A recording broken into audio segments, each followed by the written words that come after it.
What's up, guys? This is the Honest Outlaw here, and today we are going to be talking about one of the most successful competition pistols ever made, the Tanfoglio Stock 2. Now, before we do that, I want to mention my Patreon supporters. Thank you guys very much. It's because of you I was able to afford this gun. I purchased this gun with the Patreon dollars. If you want to sign up for Patreon, all you got to do is go to the link in the description and sign up.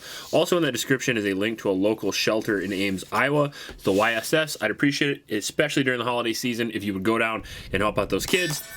Now, the Tanfoglio Witness Stock 2 could be technically called the Witness EAA Stock 2. You could just call it the EAA Stock 2. You could call it whatever the hell you want.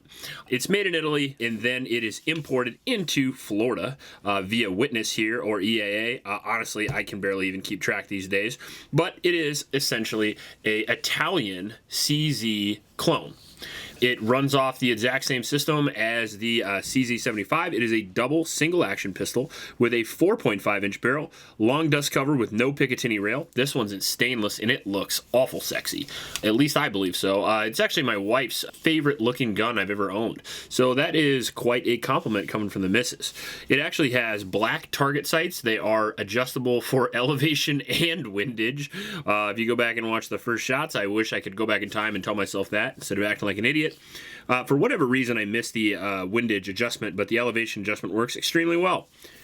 It comes with these very cool looking, but a little less functional wood grips than something like a G10 grip from Lock Grips or something like that, which is on my Shadow here. A little bit less texture, but does look classic and look very cool. Plenty of texture on the back and the front with the 25 lines per inch. The forestrap, just like a CZ75, done extremely well. Undercut done extremely well. Double single action gun, if you were unfamiliar. Long double action pull on the first shot, which is very heavy on the Tanfoglio Stock 2. And then the single action trigger is very nice. So double action trigger, pull the gun, or pull the trigger, round fires, slide cycles, puts the hammer back, so the remaining 16 rounds or 17 rounds in the magazine, you get that beautiful single action pull. But if you're going to be using this in competition, you're obviously going to have to start double action only, so you're going to have to get used to that. And that is quite a heavy pull, especially by comparison to modern day CZ75 variants. Now, it has a very light slide on it, which is real nice. A lot of pros, couple of cons. Same as the CZ75. It has very low recoil impulse, which we'll get to in a minute, but it also has a lot less real estate to grab up on top of there. As I said, it's a 4.5-inch barrel, at least according to the website, and then the CZ75 Shadow 2 is going to have a 4.6-inch barrel. Negligible difference there in ballistics and recoil impulse. Grip is the same, the exact same ergonomics, and the safety is the same. Big safety on both sides, manual safety. And it is ambi, so, well, that's what both sides mean. And you can use it with your left hand or the right, which is nice because in competition shooting in particular, you have to shoot with both hands relatively frequently.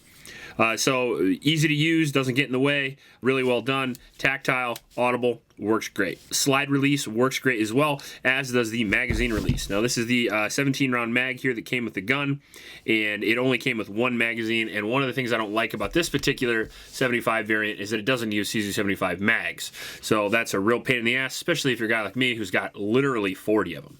So it is nice that it shoots very similar, but it is not nice that it doesn't use the same magazines. That being said, it's a different gun, so what do you expect? Now, the Tanfoglio comes in right around the $1,200 price point, at least MSRP, but you can find these for much less these days.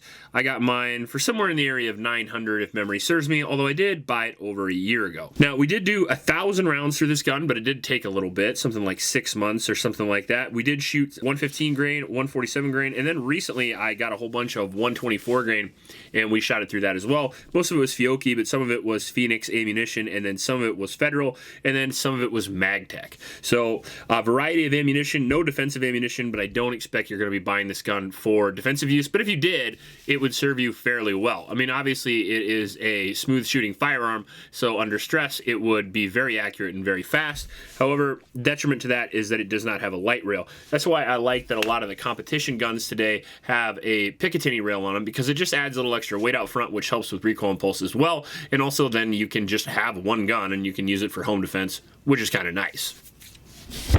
That being said, Tanfoglio Stock 2 is fairly old. Now, one thing old gives you is a lack of modern ergonomics, but what it also gives you is an impressive track record of reliability and competition success in the case of the Tanfoglio.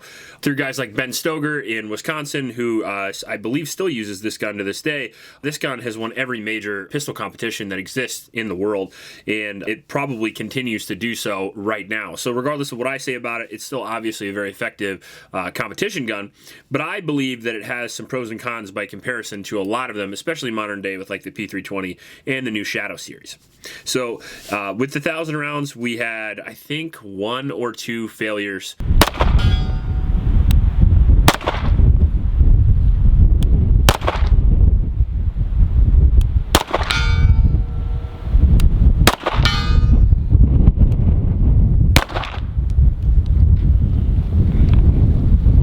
What is it? Tanfoglio is not CZ, that's what it is.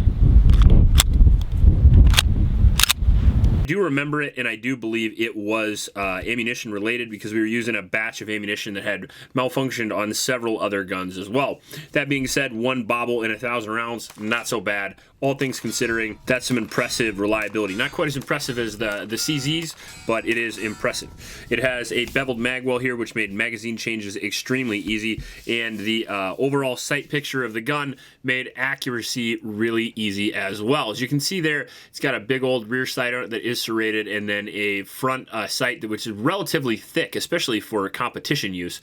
And then they are both black, which I do not like. I like the rear sight to be black, and I like the front sight to be some sort of high def color, whether that be green or red fiber optic, or whether that be an orange fluorescent paint, whatever it's going to be. If this were my gun, and it is my gun, but if I was going to keep this forever and use this for competition, that would get high def in a real hurry, just because it's so much easier to acquire that front sight focus when the front sight is some sort of neon color with good contrast with the background, because if you're shooting dark target, black target, or even white targets with this, you get a much better sight picture with high def front sight. The trigger is good. It's really good. It's certainly good enough to give you good accuracy, especially in single action. That being said, the double action trigger is absolute garbage, at least on mine. You're talking about somewhere in the area of like a 15-pound pull, 12 to 15-pound pull, which is ridiculous to me. That being said, the majority of your shots are going to be in single action, and you do have a nice crisp 3.5-ish pound pull on the single action. So avoid the double action literally at all costs, like it has a moat around it with alligators. It's not quite that bad. The good news is that there's a trigger smith on every corner that you can send this to and have this done, and you can have the trigger done up to be something like maybe my AccuShadow or something like that, which is really nice. But out of the box, not so good. Same can be said for a lot of the stock CZs. You'll get a very heavy double action pull that can be ironed out by somebody like Cajun Gun Works or CZ Custom or something like that. The 75 variants are also highly customizable, so that's one thing to keep in mind. So the trigger sucks out of the box, at least the double action, but it can be fixed. Accuracy is superb. However, speed is a little bit lacking when it comes to more modern 75 variants like the Shadow 2. So you can see here, we'll rock the, I had a little bit of catch there. Rock the reset here. That's quite a bit longer than what I'm accustomed to. And I can show you that here real quick. Well, we'll do a full versus video on these two right here since that was so requested. The trigger on the Shadow 2 is so much nicer. You see that? It's a lot less travel, and it pushes your finger out. It allows you to just be so much quicker with this platform. Speed is real good though. Now I'm not getting it compared to like one of the fastest guns ever made. But if you put it against a standard issue Beretta, for example, it's going to be as good or better. So that's one thing to keep in mind. It's real good. It's certainly on par with the $1,200 price tag, considering the gun that over there that I'm comparing it to is somewhere in the $2,000 range. So very good, but not quite as good as maybe some of its peers. Sights can be changed though, and so can the trigger. So the two things that I don't like about the gun can easily be changed. Ergonomics speaking, it's a CZ75, and it's still real fast and real accurate. And we did have one failure, but I believe that was ammunition related. And also, we only have one magazine, and we literally use this magazine for the entire 1,000 rounds, which is one of the reasons why it took like 6 months. But that being said, sample size with one magazine, malfunctions can be caused by magazine and ammunition a lot more than they're caused by a gun. So even still, one failure in 1,000 rounds is really, really good. So reliability is great, accuracy is great, ergonomics are great, price is actually pretty good as well, and the damn thing looks like an Italian race car, which is nice. It's hard to dig into this gun too much more other than the trigger or the sights, and both of those things can be changed, because it really is a fantastic gun. It's based on one of the best guns ever made, and it has a track record of just absolute excellence. And when I shot the gun, the recoil and pulse was extremely easy. It's 43 ounces overall weight, so it's a very hefty gun to begin with. And on top of that, all of the lines are smooth. When you grip the gun, it feels good. It feels like your hand's meant to be there. The beaver tail is extremely high. The undercut on the trigger is really high. There's no rub marks in any way. Sometimes when you shoot a gun for the first time, you'll find out this bothers you a little bit, or maybe this. Nothing on the Tanfoglio. Shot really, really well right out of the box. So overall, I would have a hard time not recommending this gun. That being said, it's a little dated. And obviously there are newer versions of this, and that is one of the reasons why it is dated. But if you run across this and you want a competition gun, you get a pretty good deal on it. This would serve you extremely well, especially as a project gun, because you could upgrade it from there. So overall, I have to recommend the Tanfoglio Stock 2 because it's reliable, it's accurate, it's durable, it has a good track record, and it's super, super pretty. If you like this video, please like and subscribe. Please help out your local homeless shelters, and remember to recycle. I'll check you later.